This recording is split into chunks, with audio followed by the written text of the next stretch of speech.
Ladies and gentlemen, please welcome your next fighter, making the walk to the cage in the blue corner, Hamil CIOLASZYNSKI.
Ladies and gentlemen, please welcome his opponent, making the walk to the cage in the red corner, CJ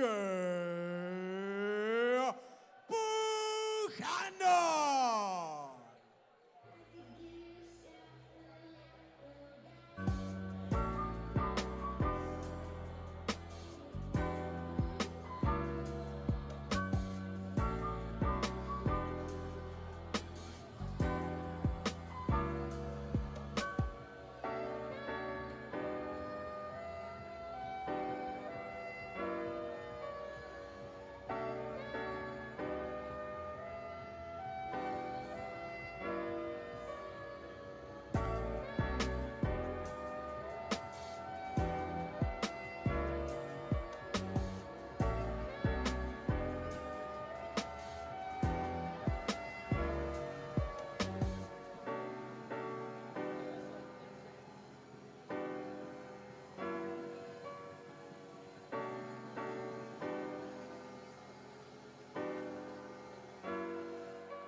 Well, ladies and gentlemen, we're up there to fight number 24 now here at Cage Warriors Academy Southeast.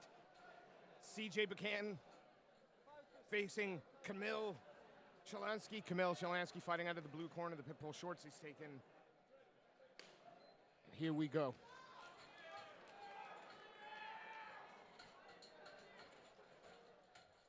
Both fighters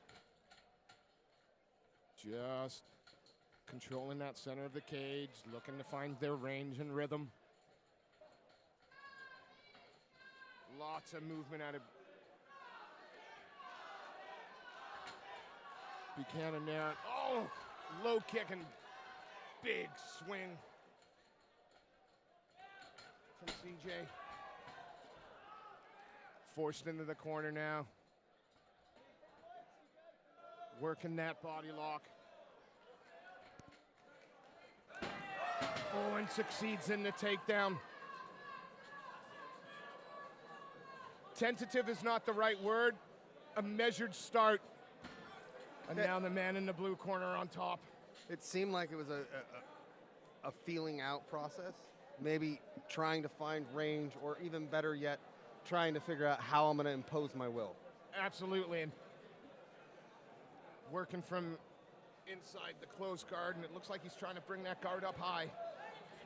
Oh, big shots! Throws him over in the side control. And is he setting up the head and arm here? I mean, he's doing everything correctly, but he gave up guard as he was trying to do it. So when you want to set that up, you want to go as far in a diagonal as you can so you can be perpendicular to your partner or your opponent, and then you can just jump over once it's locked in. Now we're starting to see more work from the man in the red corner, CJ Buchanan. Buchanan's staying active off of his back, which is good. He's given multiple looks, so it's making it really hard for Ski. That's nice, yeah. That's Camille. Yeah, Camille. But when it comes down to it, it's a matter of taking as little damage as possible. Oh, that's another big hammer fist. And the biggest problem is anytime Ski was able to posture up, he's landing at will. I'll continue to call him Ski. That's fine. Ski's stepping over here now. Is he looking at... Yeah, slides himself into that half guard now. And Man up against the cage. That's a great position for him. Exactly. He's in a really strong position. He can start to look towards something like an Americana, which almost looks like he was trying to go for there. 10 seconds left. Ooh, steps over. Could have stepped over maybe into an arm bar. It was a good first round for Camille. He was able to do the things that were necessary in order for him to not only survive, but to have control from the top. Yeah, landed some great strikes once he postured up. And again, the fight started at a slower pace, and to have some of them we've been used to so far this evening. But as he grew into that round, got that dominant position, but good work again from the man from 5 Elements MMA off the back. He didn't capitulate. He stayed a little busy. He was bringing that guard up high. Now, the only times he really took any, and it wasn't even damage, it was just more shots, was when he was able to posture really fire up, or when he stood straight up and was going to pass the guard. So he was setting up the guard pass by throwing punches. Seconds are cleared. Rich Mitchell, our referee, getting ready to close the door. Second round of this lightweight amateur contest. CJ Buchanan, 5 Elements, mixed martial arts, fighting out of the red corner, the black shorts, as he takes on Camille Ski. Fighting out of the blue corner with the Pitbull West Coast shorts on. And again, Camille happy to work at range at the moment. Seems a little bit more fluid on the feet. Yeah, I mean, the only thing that I would say is Buchanan's a little bit flat-footed, and he might be flat-footed because he doesn't want to get into a situation where he gets taken down again and then has to fight off of his back for almost the entire round. It makes sense why he would be standing that way and throwing those strikes. He's doing a really good job of staying up right now. He's got a very wide base, which is necessary. He's trying to elevate that far arm, got that head tucked. Oh, it's a nice whizzer, though, isn't it? Pulling him up and out. Yeah. Making it really difficult for Camille to change levels there. And because his legs are long, he's able to stand up on his toes. Camille was reshooting. As he reshooted, he's able to just slide those feet out underneath him. But Buchanan now back to the cage. As long as those hips don't get pulled out and his back exposed to the canvas, he should be able to walk his way up here, walk his way up. Yeah, I mean, one of the biggest things is because he's turning the way that he's turning to get back to guard, because he's looking for either an arm in triangle or maybe just to control the posture so he doesn't take those punches. He's got body lock now. The body lock when you're on bottom position it is just a nullifying. Yeah, it helps with really keeping someone's posture down. If you're really, really strong legs, it can suck the life out of that person because you got to remember it's restricting how much oxygen you can actually take in. So if you're doing it on somebody who's already tired, it's similar to sticking your hand over someone's mouth. It's one of them old school tricks. But here's what Buchanan needs to look out for. He took quite a few punches in the first round when Camille postured up like this. So he's doing a really good job of keeping wrist control of both hands and protecting himself. Now he's gotten back up. He's going for a little bit of a body lock, pulling down that head for a bit more control.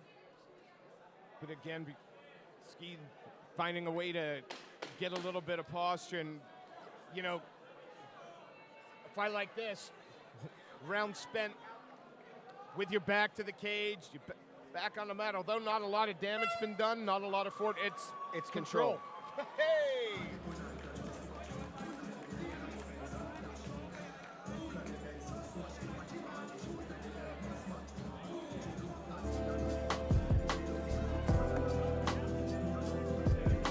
The cornerman there for Buchanan saying, no, you're going to stand up and take your breath in here. Don't sit down. And as we look back at the replay, we're seeing that, you know, it was all about Camille really staying nice and tight on these takedowns. Once he did get him to the ground, he did not give Buchanan the opportunity to get up. Buchanan was still moving in this round, didn't take as much damage from bottom as he did in the first, which was great. So we'll have to see how the third round plays out. They both seem to be a bit warm. Yeah, they're both getting, they want to start fanning this way. I wouldn't say no.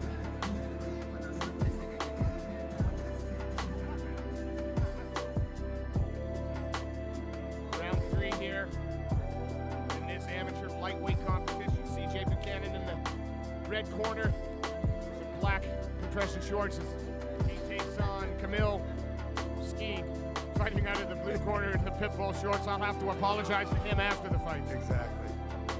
I'll say, okay, how do you say your last name? Okay, say it again. And one more time. Thank you. Can you phonetically spell that for me? Buchanan took a slap kick, i.e. just the tip of the feet right to the face, walked right through it. He's still kind of walking it down. He's now more on his toes a little bit more than he was in the second, but he's still going flat-footed when he's getting ready to set up for the punches. Yeah, Camille Ski, a little bit of bounce, a little bit of movement about him. Yeah, he's a little bit more lighter on his feet. He's not throwing as much as I think his corner would like to see. No, because, I mean, he's being presented a target that is hardly coming forward. Exactly, and that's flat. Now, but if you're going to walk into a shot. And one of the things is, the reason why you go flat-footed is because you got a little bit more power. You can really, as Quentin Jackson always says, throw your butt into it. Trying not to curse. I'm pretty sure you can get away with throw your well, I can get away with throw your ass into it. Is that what you meant? Exactly. Yeah, it sounds better in my accent. That's how you can actually, you get the full force behind the punches. Is it just naivety on like for a fan? The guy that's doing that little bit more movement, that seems that little bit looser, always seems that, you know, when a fight's really close like this, it looks like they're taking it. Yeah, I mean, it's that which one looks to be the aggressor. And in the 10-point must, aggressive is one of those 10 points. So the judges look at that as well. They go, okay, is it the guy that's just walking in with his hands up, protecting his face?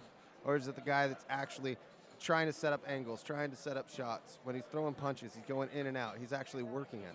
Is this a case that Buchanan is looking for the counter strike? Yeah.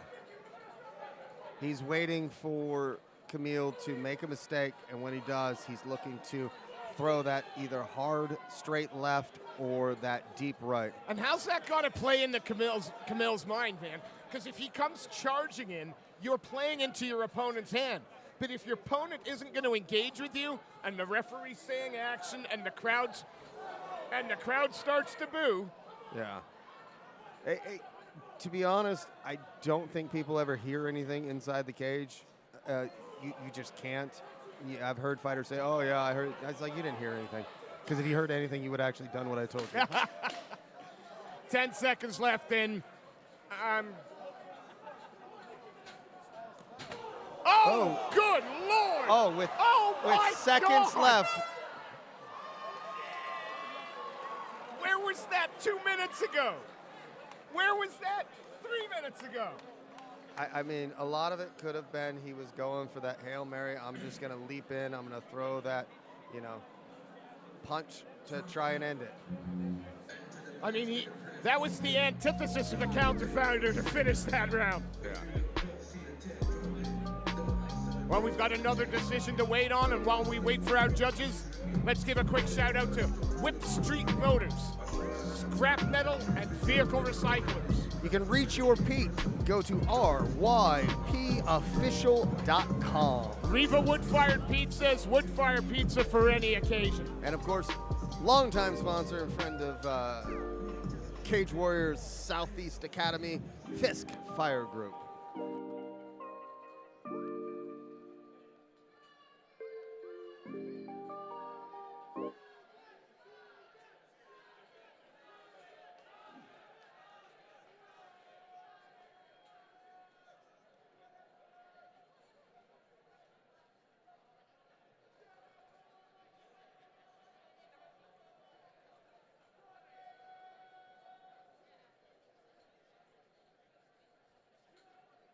Ladies and gentlemen, after 3 rounds of mixed martial arts action, we bring you your winner by way of unanimous decision. In the blue corner, Hamil Colchester.